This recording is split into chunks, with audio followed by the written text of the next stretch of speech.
Welcome to the Storytellers, the radio show and podcast that features those who choose to leave their mark on the world through the art of story. I'm your host, Grace Sammon. I look forward to our time together today. Now, let's meet our storyteller.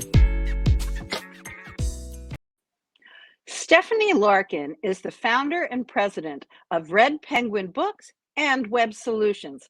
Her passion is to unleash the hidden author in all of us. And she does this through book coaching and book development. An author herself, she has written Write That Book, 365 Reasons to Celebrate, and Score with social media. In addition to that, she also teaches marketing at a local community college in New York, and she loves the idea of working with future entrepreneurs and future marketers. She is a television host in a New York-based show called The Author's Corner.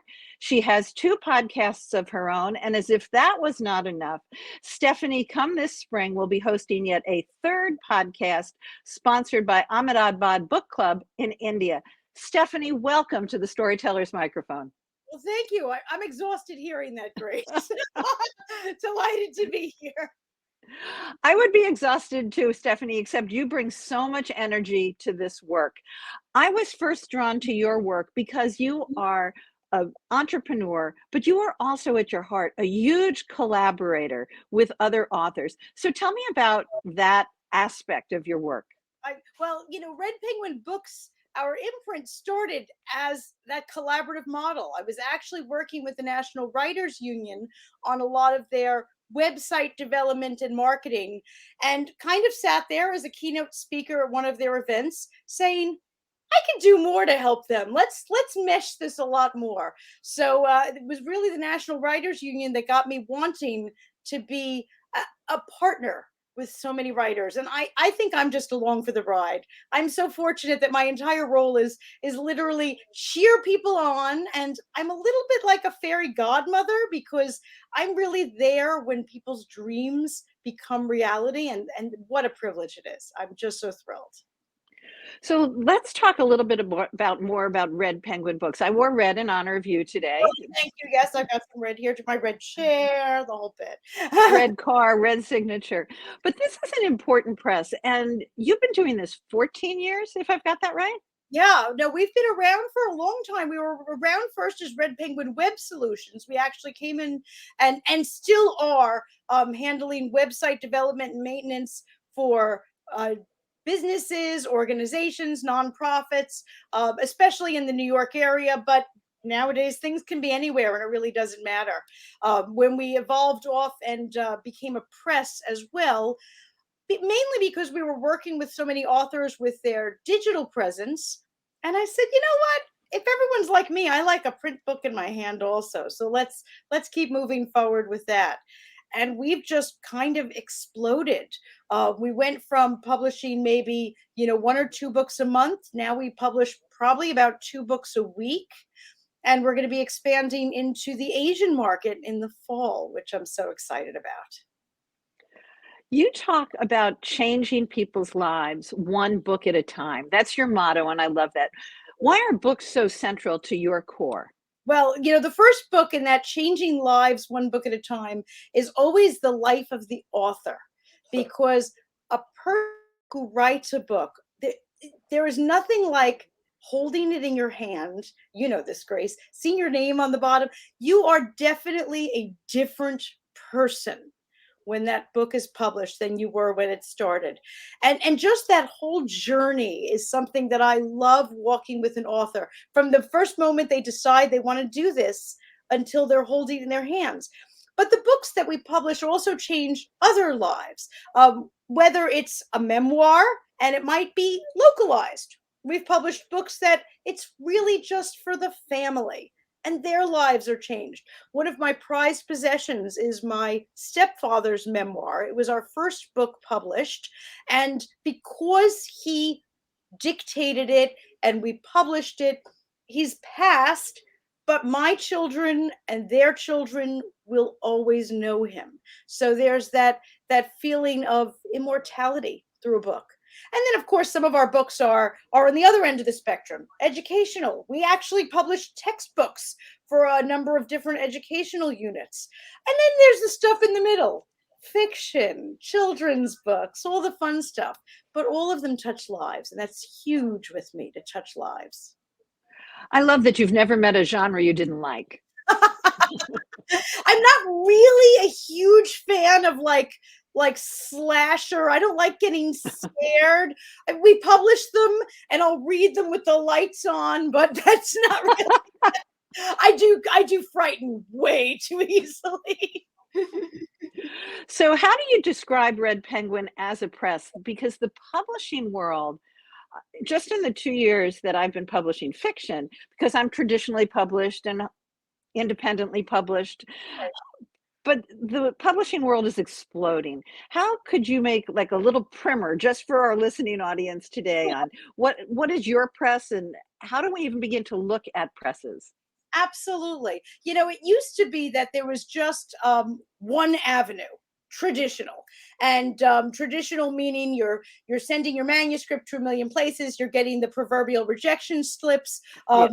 Stephen King evidently has a hook in his attic with hundreds and hundreds of rejection slips himself, and that was it. And if that didn't work, well, then just throw it away. It's not going anyplace. The rise of self publishing was huge because it really empowered people to be able to do things on their own.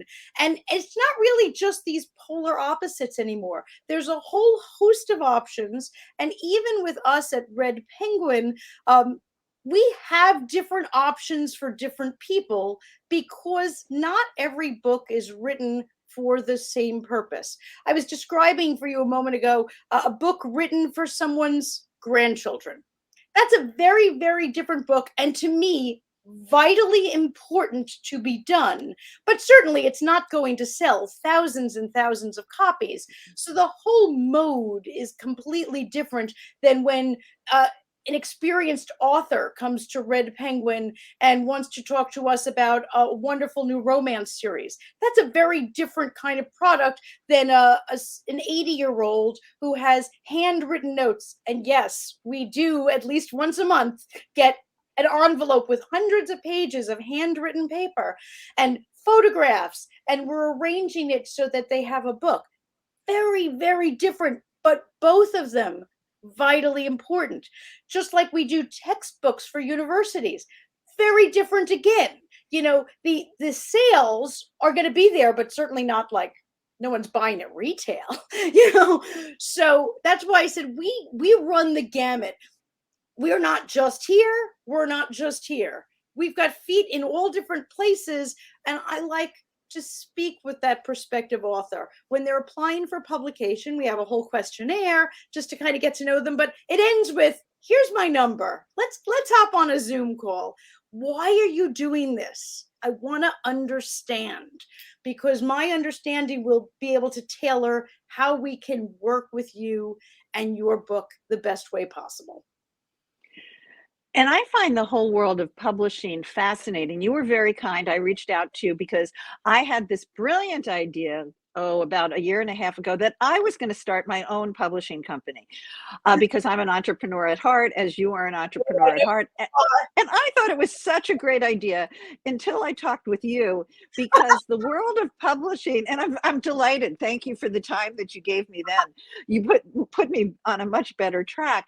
But I think that the world of publishing is, even within all the nuances that you described, is also so different. You need to think about lead magnets and promotion and a whole range of technologies that probably when you started out weren't important and may have not even existed. How has your world as a publisher changed? Oh, and the world changes daily. I mean, you know, I don't go a week without us having to change the way things are done. The major players change, what the major outlets are. We just had a pandemic that changed how people wrote and how they read, and certainly how they purchased. So we're constantly in flux. And then also the types of books that we get are constantly in flux because of the world and where they are coming from, who are getting those contracts and who are not. Just like the same way they make decisions about which movies get made and which do not. A lot of it is based on, where the world is right now. And we try to be reflective of that. We've done things recently as fundraisers for anything for the Ukraine to, sexual assault. And we'll have books that are going out trying to raise funds for various things. We try to keep up with all the publishing trends, but I probably read and study as much as I write just because of all the changes. Grace, you would have been wonderful. I'm sorry I scared you off. Now I feel Oh no, because you're such a great collaborator, and I'm sure that we will do amazing things together. I love that. Yes, we'll do lots of things together. I'd like to talk for a little bit about women in publishing. Yes. And you are, for me, a standout of women in this business. Can you talk a little bit about your role and some of the perils and pitfalls of that? Sure. I think, well, I certainly can't speak about, how we're different than men in publishing, never having been a man in publishing. But certainly I see my role is very well suited for women in publishing. And I hear such positive things about other women-owned presses that I personally kind of keep an eye on, just because they say, "Ooh, they did that. I like that." Women-owned presses are really at the forefront of, for one thing, recognizing the range of possibilities out there. I think we as women have always had to be kind of flexible and go with whatever gets handed to us. But I know for myself that a lot of my role is nurturer, cheerleader, counselor. Sometimes we publishers, by the way, hear a lot more than you can imagine. And I see that my fellow colleagues who are women in publishing, I can see from what they are doing that they are right there with them and are great partners with their authors, which is so, so important. Grace, when you write and you hand that manuscript to somebody, you might as well just stand naked in Times Square. And I use that exact analogy. It is the most naked thing I do. I'm the queen, sadly, of typos, but that I don't even care about. It's the emotion and the professionalism that I try to, and I think most authors try to bring to their work. It is the most naked thing to hand that off, whether it's to beta readers, but certainly when it gets to the publisher, right? Absolutely. And I feel privileged that people trust me enough, even at the beginning, from hearing about me from other authors and such, that they trust me enough to hand that over, to stand naked in front of me. And that's a lot of trust. And I am very, very privileged that people will do that. And I take it very seriously that I'm holding that all the way to the finish line. That's very much a privilege, but it's also very much a responsibility. It is. When you talked a little bit a moment ago about women in publishing and women at the lead, it's a field that I'm interested in, but I've never really explored. What percentage would you say are women who lead companies like this? That's a great question. And certainly as far as entrepreneurs in general, and you're right at the forefront of that, women are one of the fastest growing segments of the entrepreneur market, as are older women. And Grace, I don't want to put us in the older women pile, but we certainly have to. We are. I am. We're not 22, okay? Okay. So Yeah. anything over 22, I'll just say, is the older woman market. And I think that women of a certain age do bring experience and a broad base of knowledge and sensitivity to what they're doing in business. I would be very curious, and now I will check to see, so how many women-owned publishing houses are there? But I know I have quite a few bookmarked on my computer that, as I say, I kind of look, I don't consider anybody in the world be a competitor. I think that There's so many authors.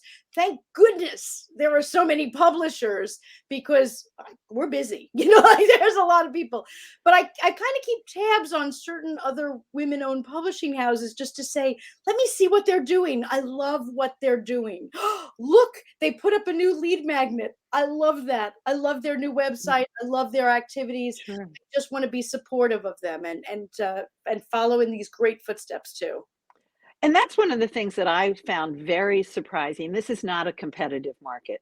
I mean, certainly we all want that on the author side of the house. I want my book to be a Netflix series. On my podcast side of the house, I want NPR to think it's great, but it's never been that competitive sense. And almost everybody I know, you could pick up the phone, as I did with you or with anybody else, and say, can I pick your brain?